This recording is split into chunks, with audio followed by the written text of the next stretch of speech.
औज़ुबिल्लाहिमिनश्शैतानिर्रजीम बिस्मिल्लाहिर्रहमानिर्रहीम। अस्सलाम वालेकुम टू ऑल ऑफ़ यू। कैसे हैं आप सब? उम्मीद है कि अल्लाह ताला की रहमतों, नेमतों और बरकतों के साए में और ख़ास तौर पर रमज़ानुल मुबारक के बहुत खूबसूरत और बाबरकत महीने में आप सब बिल्कुल खैरियत से होंगे।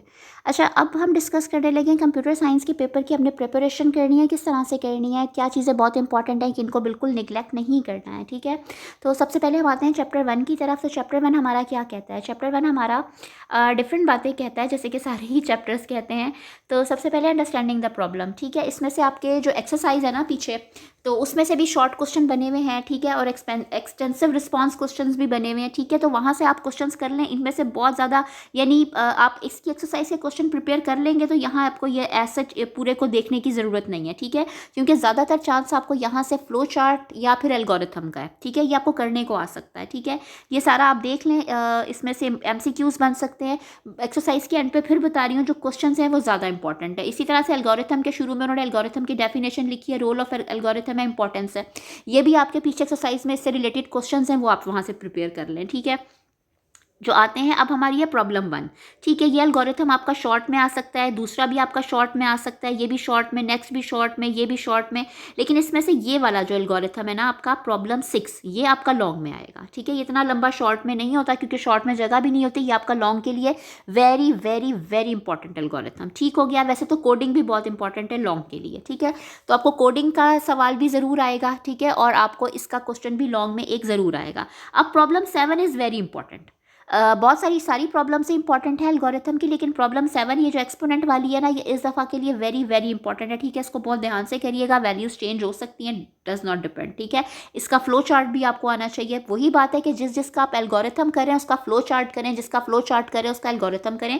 डू प्रैक्टिस, ठीक है। और एक एल्गोरिथम को लिखने के मोर देन वन जो है प्रोसीजर्स हो सकते हैं, कोई इतना बड़ा मसला नहीं है, मेन कॉन्सेप्ट होना चाहिए, ठीक है। बाकी ये सारे एल्गोरिथम आप करें शॉर्ट में, डिपेंडिंग ऑन कि उसकी लेंथ कितनी है, क्योंकि शॉर्ट जो है कंप्यूटर साइंस का एक्चुअली केमिस्ट्री और फिजिक्स का और बायोलॉजी का तो आपको पता है 3 नंबर का होता है, बट कंप्यूटर का शॉर्ट 2 नंबर का होता है। तो शॉर्ट में इतना लंबा नहीं आता।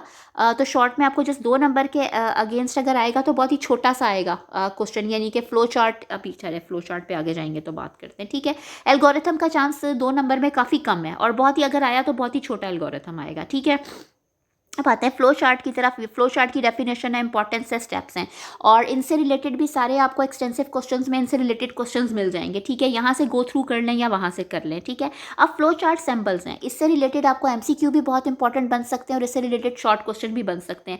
वो आपसे कहें कि कोई से 4 फ्लो चार्ट के सिंबल्स के नाम लिख दें, उनको ड्रॉ कर दें, ठीक है, इस तरह का क्वेश्चन हो सकता है। या वो आपको नाम लिख दें कि इनके सिंबल्स ड्रॉ कर दें, वो सिंबल्स बना दें कि इनके नाम लिख दें, किसी भी तरीके का क्वेश्चन यहाँ से बन सकता है, ठीक है। वो जाहिर बात है कि अगर आपको सिंबल्स आते हैं तभी तो आप फ्लो चार्ट करेंगे, नहीं आते तो नहीं करेंगे। अब ये फ्लो चार्ट पे हम आते हैं, यहाँ पे भी हमारी प्रॉब्लम्स हैं, ठीक है। तो ये सारी प्रॉब्लम्स बहुत इंपॉर्टेंट है, ठीक है। ये सारी आपने देखनी है और बहुत अच्छी तरह देखनी है। फिर आपको बता रही हूँ, जो भी प्रॉब्लम्स एल्गोरिथम से रिलेटेड है उनके फ्लो चार्ट भी ज़रूर प्रैक्टिस करें, और जो फ्लो चार्ट से रिलेटेड है उनके एल्गोरिथम भी ज़रूर प्रैक्टिस करें, ठीक है। ये हम आगे जाते हैं जाते हैं। MCQ सारे आपने करने, कभी भी नहीं छोड़ने। यहाँ से ये जो शॉर्ट क्वेश्चन है इनको भी कभी नहीं छोड़ना, एक्सरसाइज के एक्सटेंसिव रिस्पॉन्स क्वेश्चंस को भी नहीं छोड़ना। यहाँ पर एक मेन क्वेश्चन है, डिस्क्राइब द कहाँ गया जी, हाँ, describe the steps involve in problem solving. अच्छा, ये वाला क्वेश्चन आ भी सकता है, मगर इंतहाई फजूल है एक्चुअली। जब आपको एल्गोरिथम और फ्लो चार्ट करवा दिया ना, कि आप 2 तरीके करवा दिए कि हम किस तरह से अपनी प्रॉब्लम सॉल्व कर सकते हैं कंप्यूटर में, तो इसको देने का मकसद नहीं बनता, लेकिन बहरहाल दिया जा सकता है, ठीक है। उसके बाद आपके ये देख लें कि सारे आपके फ्लो चार्ट का है, कोई एल्गोरिथम का है, ठीक है। और फिर उन्होंने एंड में कह दिया कि जितने भी आपको क्वेश्चन नंबर 4 से 9 तक है, आप उन सबका जो है वो फ्लो चार्ट भी ड्रॉ करें, ठीक है। तो ये आपने करना है। अब आते हैं अपने चैप्टर नंबर 2 की तरफ। अच्छा जी, ये वाला चैप्टर आपका बहुत इंपॉर्टेंट है। इसमें से आपके बहुत सारे कॉन्सेप्चुअल क्वेश्चंस बन सकते हैं, ठीक है। कॉन्सेप्चुअल भी हैं, कॉपी पेस्ट भी हो सकता है, लेकिन कॉपी पेस्ट करने का मैं तो खैर बिल्कुल पसंद नहीं करती, कोई नहीं, ठीक है। अब इसके चैप्टर नंबर 2 में से आपने क्या करना है, इंट्रोडक्शन टू कंप्यूटर प्रोग्राम्स है, ठीक है। इसमें कंप्यूटर प्रोग्राम आ गया, साइंटेक्स आ गया, सिमेंटिक आ गया, बहुत इंपॉर्टेंट है। इसकी डेफिनेशन भी पूछी जा सकती है, ये शॉर्ट क्वेश्चन के लिए बहुत इंपॉर्टेंट है, ठीक है। आगे प्रोग्रामिंग लैंग्वेज आ गई, आपकी लो लैंग्वेज आ गई, मशीन लैंग्वेज आ गई, असेंबली लैंग्वेज, इनके डिफरेंसेस भी आ सकते हैं, इनको डिफ्रेंशिएट भी करने को आ सकता है, और भी बड़ा कुछ जो है ना वो आ सकता है, ठीक है। लो लैंग्वेज कहाँ गया जी, लो लेवल लैंग्वेज और हाई लेवल लैंग्वेज को भी डिफ्रेंशिएट करने को आ सकता है, ठीक हो गया। और जो है वो इस तरह से भी आपको दिया जा सकता है एक क्वेश्चन शॉर्ट में, देखें जी पीछे, किधर गया लो लेवल लैंग्वेज, नहीं इसमें आपके में नहीं है जी, वो फिर शायद फर्स्ट ईयर में, ठीक है आपका नहीं है। अच्छा जी, ये हो गया, मैंने आपको बता दिया कि डिफरेंस भी आ सकते हैं लैंग्वेजेस के, स्पेशली हाई लेवल लैंग्वेज और लो लेवल लैंग्वेज, ठीक है। ये सारे प्रोसीजर लैंग्वेज, ये सारे languages very very very important, इनको बिल्कुल नहीं छोड़ना। आगे आ गए characteristics of high level language, ठीक है। इनके करेक्टरिस्टिक्स भी बहुत इंपॉर्टेंट है, किसी भी तरह से पेपर बन सकता है। पॉपुलर हाई लेवल लैंग्वेज, ठीक है। अब डिपेंड करता है कि आप कितने मार्क्स के लिए एग्जाम में जा रहे हो। कुछ बच्चे हैं just 50 60 70%, 80%, 90%, 100%। If you are going for 100%, आपके लिए सारी ही बुक बहुत बहुत इंपॉर्टेंट है, ठीक है। आगे जी, ये मैंने बताया कि पॉपुलर जो है ये सारा हाई लेवल लैंग्वेज, ये भी बहुत इंपॉर्टेंट है। इसमें C++ कौन कौन सी लैंग्वेजेस शामिल हैं, ठीक है। फिर उसके बाद कंपाइलर और इंटरप्रेटर, इसका सिमिलैरिटीज़ या डिफरेंसेस भी पूछे जा सकते हैं, ठीक हो गया। अच्छा, उसके बाद अगर हम आगे मूव करते हैं तो आगे हमारा क्या है, आगे भी इसी तरह का मामला चल रहा है कि इंटीग्रेटेड डेवलपमेंट एनवायरनमेंट यानी कि IDE, ठीक है। तो इसमें से भी शॉर्ट और लॉन्ग बहुत तरीके के साथ बनाया जा सकता है, ठीक है। ये सारे आगे से इसी का चल रहा है, ठीक है। ये सारा बहुत इंपॉर्टेंट है, ये थ्योरी आपको बहुत अच्छे से आनी चाहिए, आप अपने वर्ड्स में एक्सप्लेन कर सकते हैं, ठीक है। आगे प्रोग्राम बेसिक्स आ गई, सी लैंग्वेज, ठीक है। करेक्टर सेट के सी लैंग्वेज के लिए आपको करेक्टर सेट क्या क्या चाहिए। अब यहाँ पर मेन चीज़ आ गई, यहाँ से बहुत इंपॉर्टेंट MCQs निकलेंगे, ये आप देख लें कि इनमें से भी कुछ पूछा जा सकता है कि ये जो आपका है सिंबल है तो इसको क्या होता है, यानी कि ये जो सिंबल है इसका क्या मीनिंग है, ठीक है। आप किसको क्या पढ़ते हो, सारे सिंबल्स का यहाँ पे मीनिंग लिखा हुआ है, ठीक है। ये बहुत इंपॉर्टेंट है। उसके बाद रिजर्व वर्ड्स, रिजर्व वर्ड्स क्या होते हैं आपको पता होना चाहिए। रिजर्व वर्ड्स का भी आगे जाके हम एक्सरसाइज में देखेंगे, एक बहुत इंपॉर्टेंट क्वेश्चन है। ये 32 रिजर्व वर्ड्स होते हैं, ये आपको बहुत अच्छी तरह से पता होने चाहिए। लेकिन एक मेन चीज़ जो मैं आपको बता रही हूँ, जस्ट फर्स्ट करें कि हमारा एक रिजर्व वर्ड है ऑटो, AUTO, लेकिन अगर मैं इस ऑटो में ए को कैपिटल कर दूं तो फिर ये रिजर्व वर्ड नहीं रहेगा। ये बहुत इंपॉर्टेंट चीज़ है, इसको बहुत ध्यान में रखें। जैसे कि हमारा इसमें एक रिजर्व वर्ड आपको नज़र आ रहा होगा फ्लोट, FLOAT, लेकिन अगर मैं इसी फ्लोट ये स्मॉल लेटर्स में, देखिए सारे रिजर्व वर्ड स्मॉल लेटर्स में, इसमें कोई भी कैपिटल लेटर ना स्टार्ट में ना बीच में ऐड किया गया है, ठीक है। लेकिन अगर मैं इनमें से किसी भी रिजर्व वर्ड का कैपिटल लेटर, यानी किसी भी रिजर्व वर्ड का पहला लेटर कैपिटल कर दूं तो ये रिजर्व वर्ड नहीं रहेगा, ठीक है। ये मैंने आपको बात क्यों बताई है, ये अभी मैं इसकी एक्सरसाइज बताऊंगी तो फिर आपको बताऊंगी, ठीक है। आगे है हेडर फाइल्स हैं, वेरी वेरी वेरी इंपॉर्टेंट, ये बहुत इंपॉर्टेंट है सेकंड चैप्टर, ठीक है। इसमें से किसी भी तरह से इधर से उधर से नाक पकड़ के कान पकड़ के आपके क्वेश्चंस बनाए जा सकते हैं, ठीक है। फिर हम आगे आ जाते हैं, आगे ये, ठीक है। ये आपका जो प्रोग्राम लिखने का है, ये बहुत तरीके से आपको प्रोग्राम लिखने को आ सकता है, ठीक है। ये इतना मैटर नहीं करता, क्यों, क्योंकि आपसे प्रोग्राम लिखवा के वो इस चीज़ को चेक कर लेंगे। ये वाला जो आपका टॉपिक है ना, स्ट्रक्चर ऑफ अ प्रोग्राम, अगर कोई मैं कहती हूँ कि बहुत ही खड़ूस सा बंदा पेपर बनाएगा ना, तो फिर ये structure of a C program पे वो आपको लॉन्ग दे सकता है, असल में बनता नहीं है, क्योंकि जब आप प्रोग्राम लिखेंगे तो आपका सब कुछ वहीं पे चेक हो जाएगा, ठीक है। ये सिर्फ आपका एक कॉन्सेप्ट है कि आपने इसको कैसे लेके चलना है, ठीक हो गया। आगे कॉन्स्टेंट्स एंड वेरिएबल्स है, इनका डिफरेंस भी आ सकता है, बहुत ज़बरदस्त तरीके से इसमें से क्वेश्चन बनाए जा सकते हैं, ठीक है। ये आपने बहुत अच्छी से करना है। Rules for specifying variable names, ये आपको रूल्स पता होने चाहिए, ठीक है। इसमें से बना तो सकते हैं क्वेश्चन, मगर ये कि बनना नहीं चाहिए, बनना तो बहुत कुछ नहीं चाहिए, क्योंकि कंप्यूटर में आपका कॉन्सेप्ट चेक होना चाहिए कि आपने इसको एप्लीकेशन बेस पर क्या क्या किया है, ठीक है ना। यहाँ से जो है आपके इस तरह के क्वेश्चन ज़्यादा बनने चाहिए, ठीक है। अब वो कहते हैं कि data types used in C program, very very very important question, ठीक है। ये भी आपको सारा बहुत अच्छी तरह से आना चाहिए कि आपकी कौन कौन सी डाटा टाइप हो सकती है।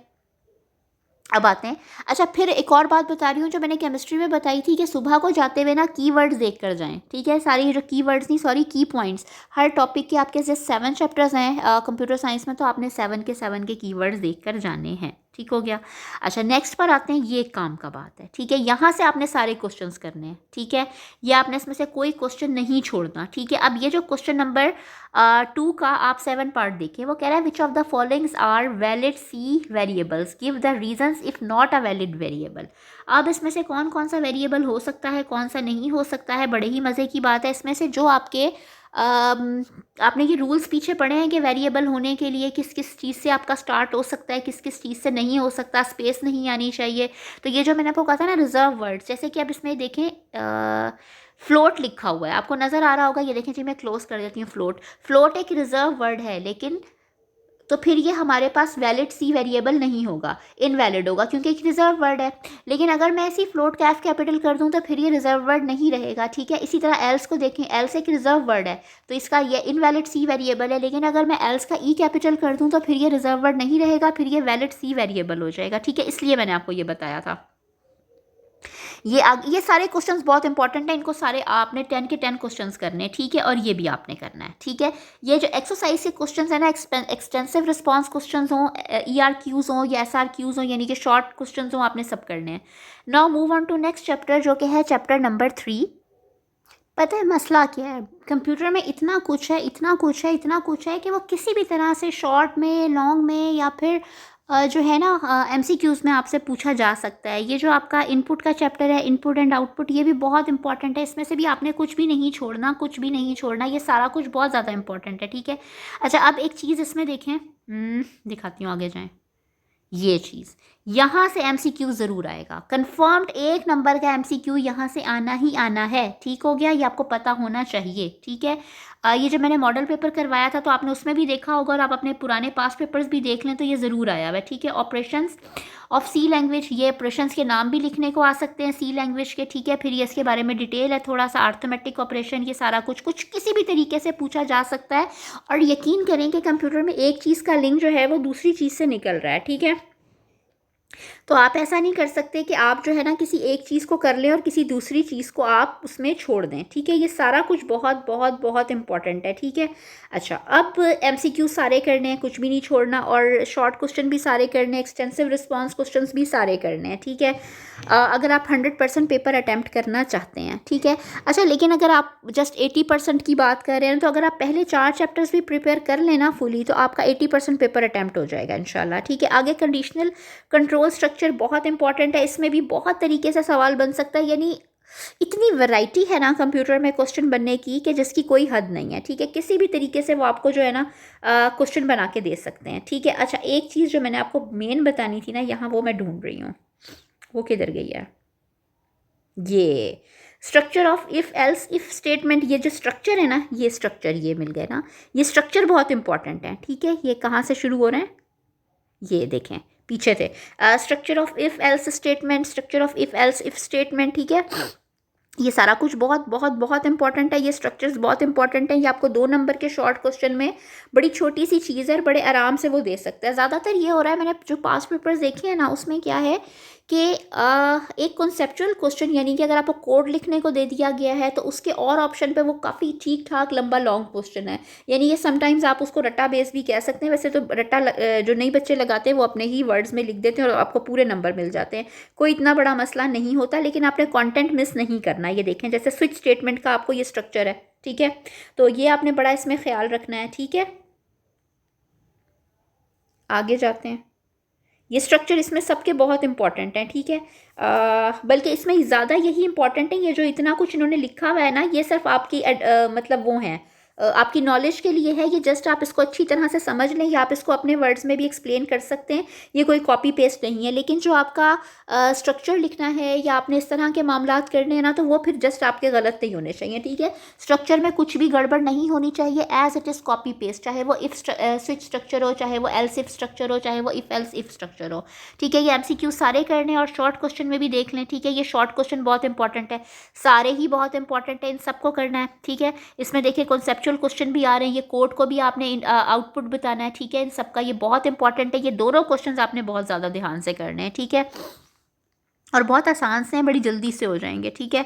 और ये एक्सटेंसिव रिस्पांस क्वेश्चंस भी आपने बहुत मज़े से देख लेने हैं, ठीक है, कोई ऐसा नहीं है। अच्छा, अब ये आते हैं यहाँ लैब एक्टिविटीज़ हैं, ये लैब एक्टिविटीज़ भी आपने करनी है। इसमें से बड़े मज़े से आपका एक भी कॉन्सेप्चुअल, या आपको कोई आउटपुट दिया जा सकता है, या आपको कोई कोड लिखने को दिया जा सकता है, या आपको कोई प्रोग्राम लिखने को दिया जा सकता है। आपके पास अभी 3 दिन पड़े हैं, फ्राइडे सैटरडे संडे, आपने ये लैब एक्टिविटीज़ मिस नहीं करनी है, ठीक हो गया।